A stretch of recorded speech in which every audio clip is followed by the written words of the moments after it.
सूर्य धीरे धीरे अस्त हो रहा था। समुद्र की लहरें शोर मचा रही थीं।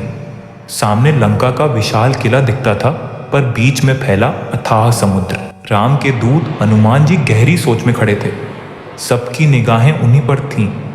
अंगद, जांबवंत, सुग्रीव, सबके चेहरे पर उम्मीद की किरण थी। जांबवंत ने कहा, हनुमान, तुम्ही में ये सामर्थ्य है, उड़ो, समुद्र पार करो और माता सीता का पता लगाओ। हनुमान जी ने हाथ जोड़कर श्री राम का स्मरण किया। जैसे ही नाम जप किया, उनकी देह से दिव्य तेज प्रकट हुआ। उनका रूप विराट होने लगा। पर्वत जैसी भुजाएं, अग्नि जैसे नेत्र और गगन को छूता हुआ विशालकाय शरीर, सब वानर विस्मय से देख रहे थे। हनुमान जी ने दहाड़ मारी, जय श्री राम, और एक ही छलांग में आकाश की ओर उड़े। समुद्र की लहरें गरजने लगी, बादल फटने लगे, हवा की गति भी उनके साथ हो गई। पर रास्ता आसान नहीं था। पहले रास्ता रोका मेनका पर्वत ने। उसने कहा, हनुमान, तुम थके होगे, मेरे ऊपर ठहरो। हनुमान ने मुस्कुराकर हाथ जोड़े, धन्यवाद माता, पर मुझे रुकना नहीं। श्री राम का कार्य मेरी सांसों से भी बड़ा है, कहकर आगे बढ़ गए। फिर आई सुरसा राक्षसी। उसने मार्ग रोकते हुए कहा, मेरे मुख में प्रवेश किए बिना कोई नहीं जा सकता। हनुमान ने बुद्धि से काम लिया।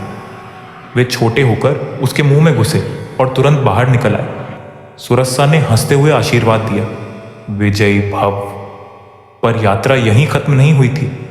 सामने आई सिंह का राक्षसी, जो परछाई पकड़कर रोक देती थी। उसने हनुमान की परछाई पकड़ी और उन्हें नीचे खींच लिया। हनुमान ने गर्जना की और एक ही प्रहार से उसे समाप्त कर दिया।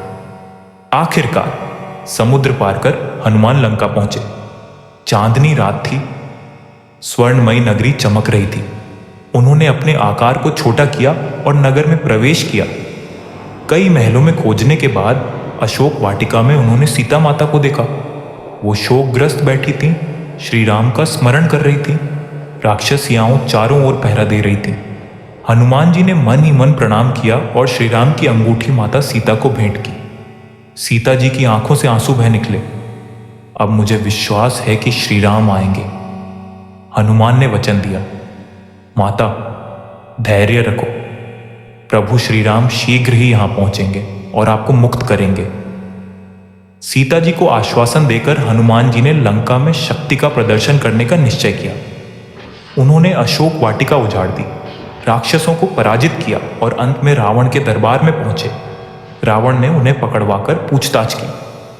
हनुमान ने निर्भय होकर कहा, लंकेश्वर, मैं श्री राम का दूत हूं। राम जैसे पुरुषोत्तम से शत्रुता छोड़ दो, वरना विनाश निश्चित है। रावण क्रोध से तिलमिला उठा और आदेश दिया, इनकी पूंछ में आग लगा दो। वानर की पूंछ में कपड़ा लपेटा गया और आग लगाई गई। परंतु यह रावण की सबसे बड़ी भूल थी। हनुमान जी छोटे आकार से निकल भागे और आग लगी पूंछ से पूरी लंका को जला डाला। स्वर्ण महल, बाग बगीचे, राजमार्ग सब धधक उठे। पूरा लंका नगरी रोशनी में नहाई, पर यह विनाश की ज्वाला थी।